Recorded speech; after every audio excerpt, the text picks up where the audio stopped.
فنانين يا أبوانا واوين سيدا محمد إبراهيم ورسمة هدراوي حسن شيخ مؤمن عبد مؤمن آمين سهرة أحمد حليمة خليف مقول محمد موغ الليبان iyo malaayiin kale oo aan la soo koobi karin suugaanta qurbaha iyo qarnigii 12aad kadib burburkii dalka 1991dii suugaanta Soomaaliyeed waxay u qaxday dhanka iyo qurbaha suugaanta qurba joogta abwaano iyo fanaaniin badan ayaa suugaantooda ugu talagalay in ay kobciyaan dhaqanka iyo afka Soomaaliyeed ee jiilka cusub waxay soo saareen heeso iyo riwaayado badan maansooyin cusub oo la janqaadaya waayaha cusub taariikh dhaqamo isdhexgal ah iyo nolol magaalo noocyada suugaanta Soomaaliyeed waxay leedahay noocyo badan oo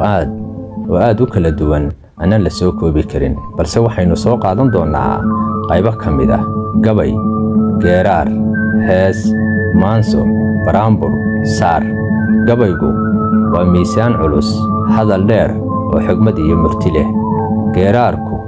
waa gabayga oo gaaban hadal kacsan oo badanaa dagaal lala xiriiriyo hees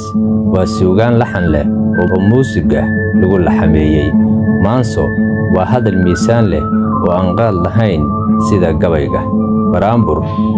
waa gabay dumareed si gaar ah dumarku u tirin jireen saarku waa suugaan ciyaareed oo dhaqameed ah badanaana aroosyada iyo munaasabadaha ayaa lagu soo bandhigi jiray